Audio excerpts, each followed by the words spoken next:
really thrilled to be here. And so I get to talk about making sense of sound for communication and brain health.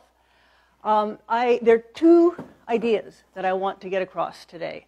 The first one is that sound has a profound impact on our nervous system, number one.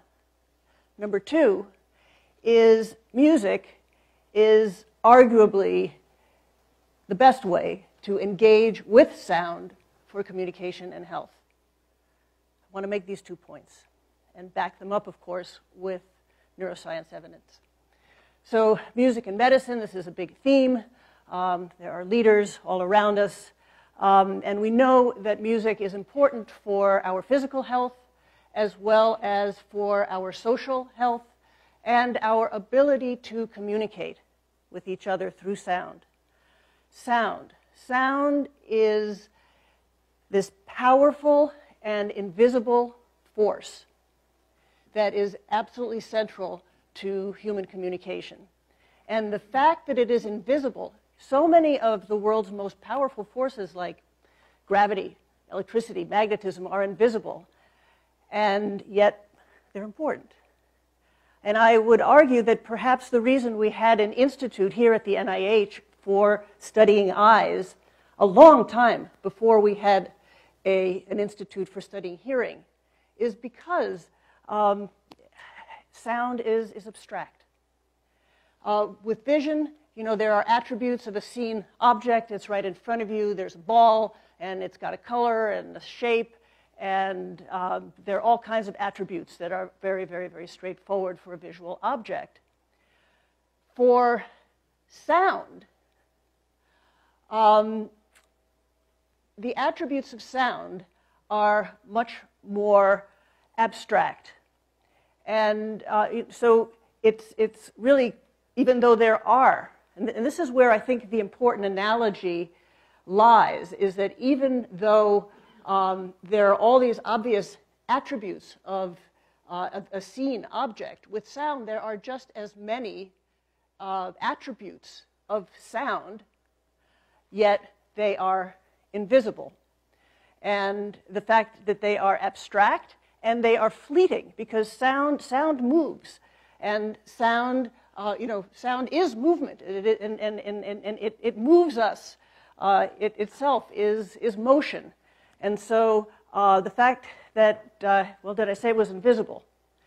That really makes it not as obvious to us as I think it should be. And really its impact on health is very, very profound, and we need to be listening to this carefully. So to make sense of sound, of course, the sound has to enter our brain, and importantly, our ability to hear is informed by our experience with sound, how we feel about sound, and how we think about it. And so I like to think about sound processing in the brain as consisting of cognitive, sensory motor, and reward networks. And just to give you an example here, tell me if you can understand this sentence. Anybody? Okay, now listen to it. The juice of lemons makes fine punch.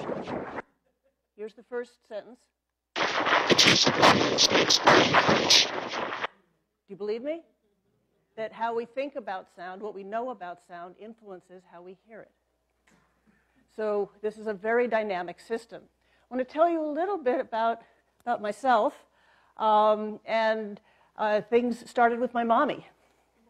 So my mommy was an immigrant. I lived in a household where more than one language was spoken, and she was a musician. She was a pianist, and I would take my toys and I would play under the piano because it just felt great to be there.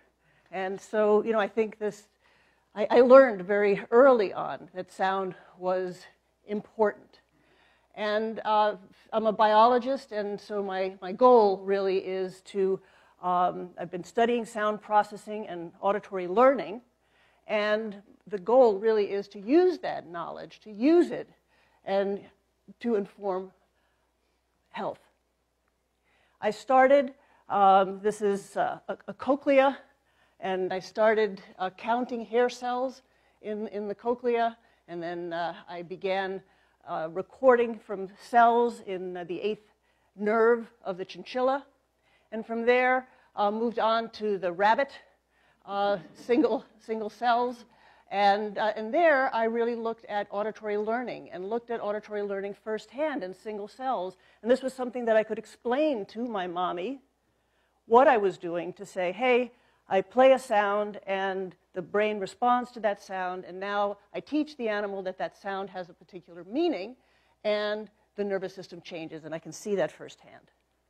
And of course, I always have wanted to make that jump to humans, and along the way, one of the things that I learned as I'm studying auditory learning is that music is a phenomenal model for auditory learning. And also, I've had this search for, I'm very practical in that the kind of granularity of sound processing that you can get in animal models, this is what I've been searching for to be able to apply to humans. And also with humans, we're all individuals, and we want to have ways of looking at individual people. So happily, we've been working on something that we call the frequency following response, which is a way of measuring sound processing in the brain with tremendous granularity that we have added to the rest of our metrics. And just to illustrate this very quickly, with a couple of scalp electrodes, you can record the brain's response to a sound over here, and you can see that the sound and the brain wave actually physically resemble each other, and you can sonify the brain wave. So here's the sound wave, and here's the brain wave. And I'm just going to show you my favorite example.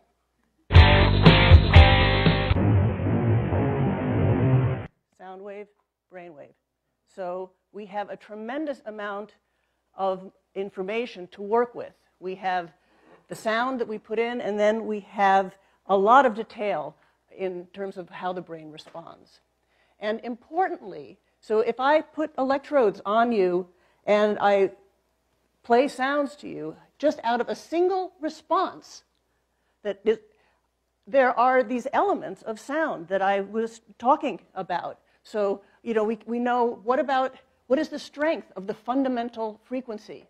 So that's very important for the pitch of the sound. What about the harmonics? Very important for timbre. What about the timing? The timing of the onset of every crash on a drum. We have how stable is the response from trial to trial. So in the same way as sound has all of these ingredients, we can measure the brain's response to each of these ingredients independently. And so here is the strength of the fundamental frequency, the strength of the harmonics, what the timing is. Can the brain distinguish one sound from another, and how stable is that response from trial to trial? And we can look at expertise. I use a mixing board analogy because each one of these components move separately, and so expertise, depending on what the expertise might look like this, a disorder might look like that, and again, we have a tremendous amount of material, very objective. I love looking at very complex, abstract issues like sound processing in the brain. How is it that music moves us? But to be able to do that with looking at signals, which are very objective, signals, sound waves and brain waves, it really gives me some confidence, because 1 and 1 is 2 today and 1 and 1 is 2 tomorrow. And so we have a way of approaching this as a neuroscientist. So sound, then, is invisible, but it is our ally and it is also our enemy. And our life in sound will shape the trajectory of sound processing in the brain. So the sounds of our lives shape the brain, and by playing a musical instrument or speaking another language, you can develop expert listening. And there are various ways in which sound processing in the brain can be disrupted by noise if there's a language impairment, and head injury. So we have allies and enemies. And I want to get the enemies out of the way first. And I want to start with noise. And when I'm talking about noise here, I am talking about not the kind of noise that's so loud that's going to make you deaf, but your hairdryer. Just the moderate level sounds that are a part of our daily lives that we, because sound is invisible, we just don't think about it. The sound of the air conditioner, of traffic. Many of us got into airplanes to get over here. And we don't think about the impact that this has on our health, but other scientists do. And so for moderate level sounds, we know that noise impacts our levels of stress and distraction. It can disrupt our sleep. It can give us hypertension, endocrine disruption, and importantly, it can reduce our productivity, our learning, our development, and our ability to think. And this is in a healthy organism, and imagine if you have a situation where someone is not entirely or especially healthy. And we know, again, from basic neuroscience, from animal research, sticking needles into cells in important areas of the brain, that the auditory system has a very precise organization that can be disrupted in animals if they are reared with moderate level noise. And this noise, again, we're very cavalier about these noise that people use. Parents are increasingly using noisemakers to keep their kids asleep. But the nervous system, especially the developing nervous system, is hungry. It's looking for meaning, sound to meaning connections. This is key. And if you give it meaningless sound, it's going to try to make some sense out of it, and it will disrupt the normal, beautiful, elegant, systematic process that typically happens when sound has true meaning. So processing sound is among the brain's most computationally challenging things that we ask it to do. And it is for this reason. So when you think about sound processing in the brain, processing sound in the brain requires processing on the order of microseconds. This is much faster than visual processing. It's because sound moves. And it is not surprising that so many disorders, even as we get older, that so many disorders will disrupt this delicate, fine, computational machinery. And one of the things is if you get hit in the head, it turns out that a blow to the head. I'm excited about this work that we have just put together, but with this idea that because sound processing is so delicate and is so computationally challenging, it would be disrupted with a head injury. Okay, so now let me talk about music as our ally in sound. Ani has said, he's called music a transformative technology of the mind, which I think is brilliant. And so why music and health? So, we have this cognitive, sensory motor, and reward system that is active when we are engaging with sound, and music is the jackpot. Because, of course, it engages these systems enormously. And Robert has really done some phenomenal work studying the sensory motor and the reward pathways that are so important in our ability to make music and our understanding of it from a biological standpoint. So a couple of things. Music and hearing and noise. So hearing and noise is again, something that we need to do every day. We need to make sense of sound in noisy restaurants, in noisy theaters. And what converging research is showing is that people with musical experience, and when I talk about a musician, I'm not talking about a professional musician. I'm talking about amateur hack musicians like me, who just regularly play a musical instrument and not especially well. That's me. But people with musical experience are better able to repeat back sentences that are presented in background noise. And again, beautifully, you can see it in the brain's response. So this is the brain's response to speech in noise. In quiet, the musician and the non-musician look very similar. But in noise, you can see very obvious differences between the musician and the non-musician. And we know that there are certain processes in the brain, as we need to be able to decode certain elements of sound that are important for hearing a noise. And we've been able to see that music can enhance some of these properties. Another form of noise is reverberation. And so the more reverberation there is, the harder it is for the nervous system to respond to signals. And again, the work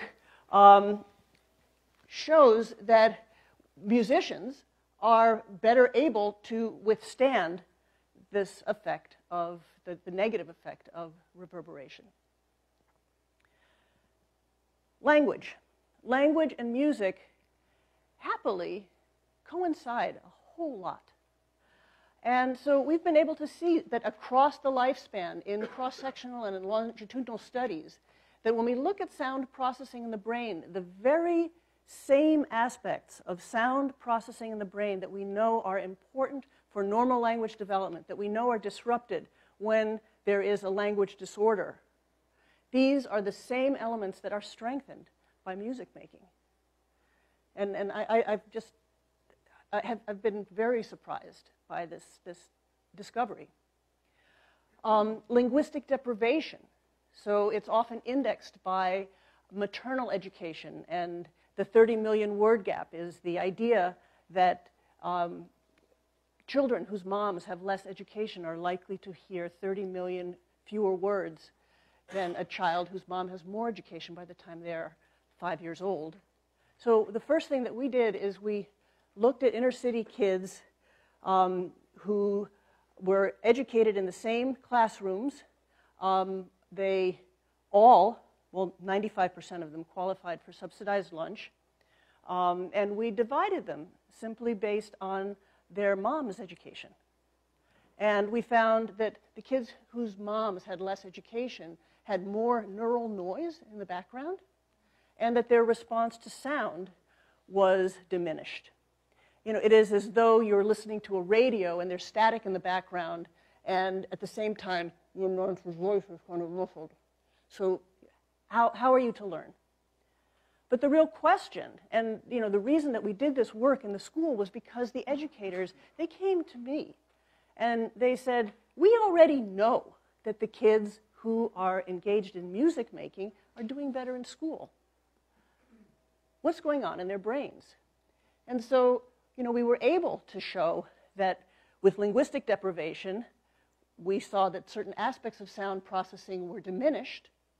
And the kids who played music, and this was over a 2-year period. We didn't see anything after 1 year, but after 2 years, we saw that the aspects of sound processing that were diminished were at least, we didn't fix the problem, but at least it was partially offset. Rhythm is a very important, obvious part of music. Turns out rhythm is very important for speech as well, because it marks where important things stop and start. We have many people who study rhythm here. And some of our work has shown that kids who are able to synchronize with a beat have better language skills. Importantly, if you look at their brain's response to sound, here are some rhythmic aspects of the speech sound, and you can see that the synchronizers, again, automatically their brains are responding, they're picking up on this rhythmic activity that the non-synchronizers are not. I don't have to tell you that there are, so within a measure of music, there is the beat. So da da da da da da da, right? Then there's the rhythm sequence. And the rhythm tracks with the notes often and with the words. And I thought that if you were good at one kind of rhythm, you'd be good at the other kind of rhythm. You'd just be good at rhythm. And once again, I was wrong. And it turns out that both in adolescents and in preschool kids, we saw no relationship between kids' ability to do beat-based tasks and rhythm sequence tasks. So these are different processes that are happening in the brain. They also align with different forms of neural activity. So we have a lot to work with. And we have a lot of, we've made strides. We have proofs of concepts that now need to be more further and fully understood, and can give us information about rhythm training. Social engagement is important, of course, from being very, very socially engaged to not being especially socially engaged. Some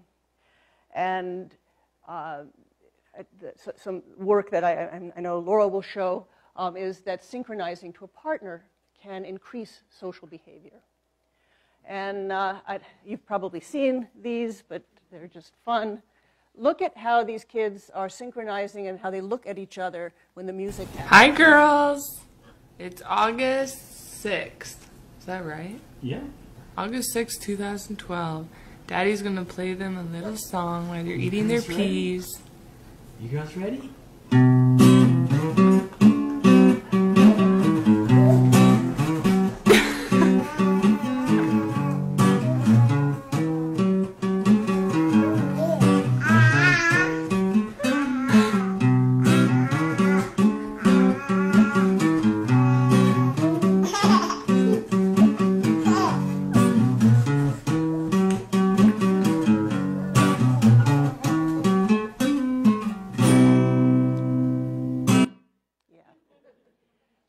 So these three beautiful boys are my babies.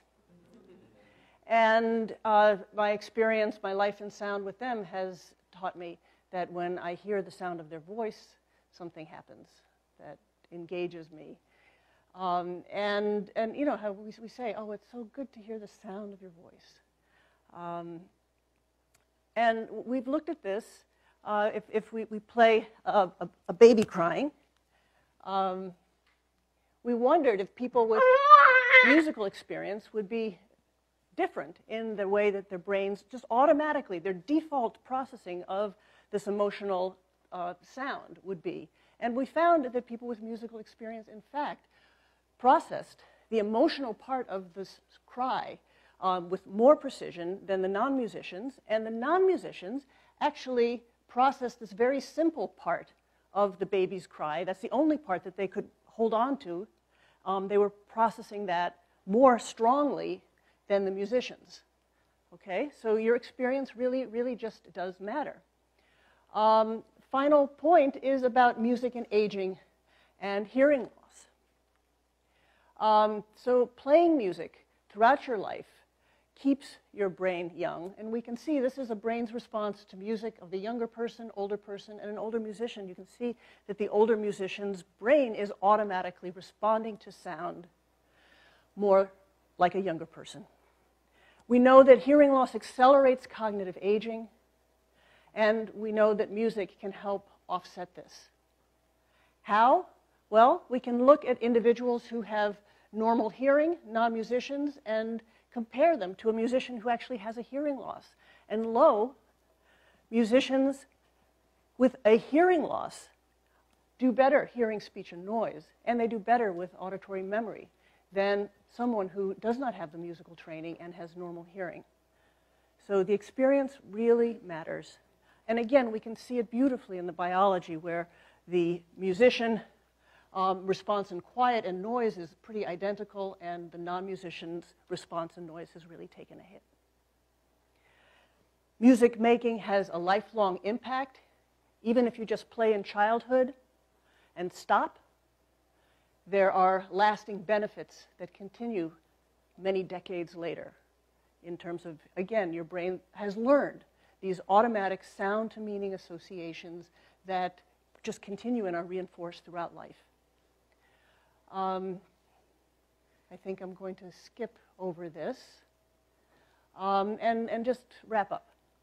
So what next? I think we do need consistent outcome measures. And again, this is coming from my own personal desire to make the science relevant. I am the chief scientific officer of a company where we're trying to create a user-friendly platform for the kinds of brain measurements that we do. Many of you do them already, but you need to be, the equipment is expensive and you need to be a specialist in this area. We would like music therapists, we would like teachers, we would like to make this sound measurement in the brain biologically more globally accessible. Because our goal is, of course, for evidence-based and personalized biological outcome. So I'm going to tell you what I started out with and hope that I have shown you with some neuroscience evidence that my points are well taken. One is that sound is biologically powerful as an invisible ally or enemy. And I've been surprised. I have to say that I have personally just been surprised by the profound effect that musical experience has on sound processing in the brain. I didn't know what to expect. And that it has lasting effects, and that we can see this in individual people. We're beyond a new frontier in neuroscience, is to go beyond looking at groups, but looking at all of us as individuals. And because sound is such a powerful force, and because making sense of sound is one of the most complex jobs that our brains do, we would do well to harness this potential through music to strengthen human communication and brain health. Obviously informed by neuroscience. So we need to, I got my sleeves already rolled up, and that's what we're going to be thinking about in these days, and I look forward to that. These are the folks in my lab who really are behind all of the work that I've shown you, and this is our little effort at bringing music to the public. I hope that people will visit our website. It's a labor of love. We update it almost daily, and we really try to make our little discoveries accessible to the general public and to scientists of different flavors. Thank you.